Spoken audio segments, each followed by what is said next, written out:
Time now for sports on 104.7 The Cave.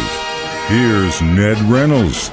Mikey, intern Ned Reynolds in the studio on a Tuesday morning. Usually we save our bad news for Mondays, but we got to talk about what happened on Tuesday. Yeah, this was a significant passing for Springfield sports fans, especially old-timers, because George Frazier was a key part of the Springfield sports legacy and so forth and so on. George passed away yesterday at the untimely age of 68. He was living down in the Tulsa area, I think specifically Broken Arrow, if I'm not mistaken. But be that as it may, here's a guy who really was instrumental in some of the great baseball programs we had in this town. Springfield Hillcrest, under Dick Birmingham back in the early 1970s, champions. They had 2 state championships, but they were in contention every year, and George Frazier was among those who was so instrumental in their success. There were others, Kelly Snyder and Bobby Dethridge and Keith Drumright and James Barrett and Dave Rothermel, just to name a few. The cement, of course, was Dick Birmingham. But George Frazier was included in that group. Outstanding pitcher, went on to the University of Oklahoma, starred for the Sooners, and then was drafted. Actually, he was drafted 3 times. It was the 3rd time in which he finally hooked on in the major leagues in 1978, pitched for the Cardinals for a couple of years, and then went on with the New York Yankees, and he had a checkered career with them, including a World Series record of 3, the only relief pitcher ever to suffer 3 straight losses in a World Series.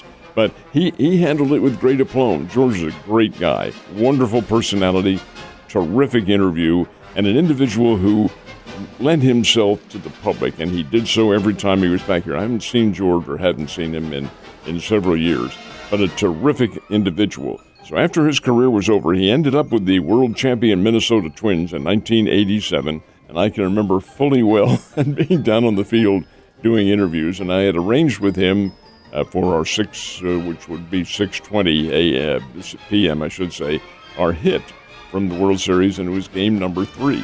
Well, his manager, Tom Kelly, refused to let him go down there until 6:25, and by then we were off the air, and he was nothing but apologetic. He said, Ned, I'm really, really sorry. He was that kind of a guy, a true, literal major leaguer. Well, he was, as I mentioned, very personable. He had a great rapport with the public, and he was very quickly brought in as a TV commentator. He was on the Minnesota Twins, or with the Minnesota Twins for 1 year, with the Colorado Rockies for almost 2 decades as their color announcer, and on the various baseball shows on television. He just was very quick with the comments and a very smart guy, and a really brilliant individual in terms of assessing baseball. But over and above all that, a really good person. This is so hard to believe that George Frazier is gone now at 68. It says a brief illness. I'm going to have to assume that was some kind of a cardiac episode. I don't know that, but that's simply an assumption. But George, this is just very, very mind-boggling, number 1, and very sobering, number 2. We're all here very temporarily, and this happened way before it should for George Frazier. George Frazier leaving us at the age of 68, just a really instrumental part of our sports scene, and while he didn't live here, he simply was one of us.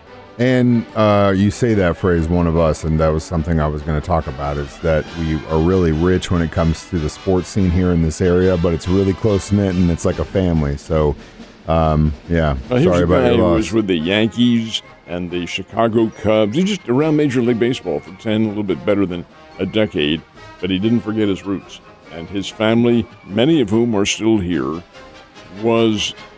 he came back to visit them. It was a legacy with him. It was part of his being, and he always made himself available every time.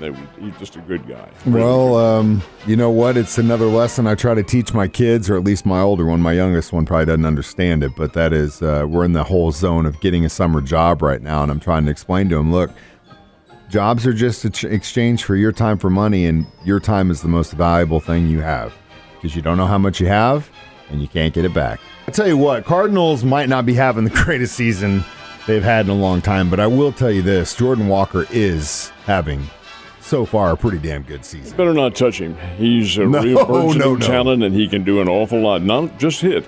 He's learned to play defense pretty well. Not a defensive guru yet, but he has learned, and he's an athlete.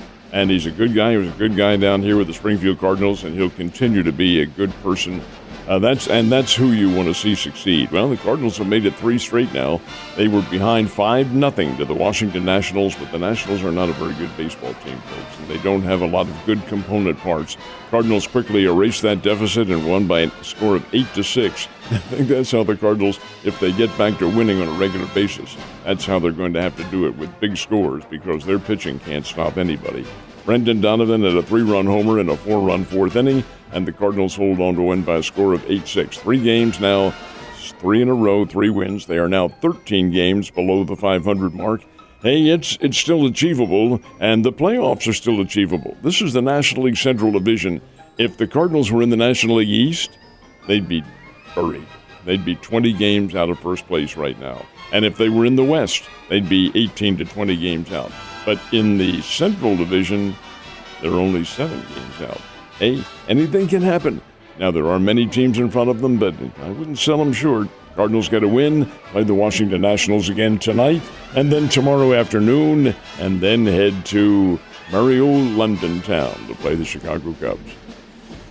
Hopefully they can keep winning, man, because if they want to make anything out of this season, it's pretty much go time from here on out. College Baseball World Series continues, and we had some more winners yesterday. Who were they? The doubleheader, Tennessee and Wake Forest are the winners. Tennessee knocked Stanford out of the competition, beat Stanford 6-4 in an elimination game. All right, the Tennessee Volunteers move on. In the other one, which was a battle of undefeated teams, Wake Forest and LSU. Wake Forest is the number 1 team in America. They were, I think they're 52-10, 53-10, a magnificent record. They scored in the last of the 8th inning 3 runs to come from behind and beat LSU 3-2. So Wake Forest remains undefeated. They are the number 1 team. Oral Roberts plays today in an elimination game. The Oral Roberts Golden Eagles will play Texas Christian again. They beat TCU earlier and now get a chance to play them again in an elimination game. Winner stays on, loser goes home. That's the way it is at the College World Series. Winner stays, loser pays. All right, a Missourian is suspicious of the recent golf merger. He wasn't the only one. Well, this time it's significant because of his status. This is Tom Watson, who is an 8-time major winner. He is a Missourian. He's from Kansas City. He went to Stanford and played golf there. And, of course, his legacy on the PGA Tour is remarkable. 8 major championships, including 3 of them in the British Open. Tom Watson has written a letter. He wrote it to the commissioner, Jay Monahan. He duplicated the letter, sent it to the players, and then sent it to PGA fans in general, questioning why did this decision take so long and why was it held in secret? The decision, of course, is the alleged merger of the PGA and the LIV Tour, and why it evolved in such a way. And what are the questions? Nobody seems to want to answer them. And that really, I think, therein lies the problem. The reason is that there are no answers. They haven't solved all of the problems yet. I'm of the opinion, and I think this is shared by many, that the reason this deal came up is because of lawsuits. There were so many filed by each side. The PGA said, hey, we can't afford all of this, so let's just come up with some kind of a collaboration. The Saudis, while they do have seemingly unlimited amounts of capital, said, hey, yeah, that's fine with us. Just let us have a say in what goes on. And that's what they're trying to do, get a hold on the American sports public. And it's called sports washing. But be that as it may, hey, if that solves the problem, then do it. Anyway, Tom Watson wants to know what the story is, and I think he's going to make it public. Yeah, well, we'll see what happens, but it's kind of a scary thing if you can look at other countries like in European football and stuff like that, where some of that money gets pushed around. They're paying players almost $1 billion a man. So scary stuff either way you look at it, Ned. Have a great day.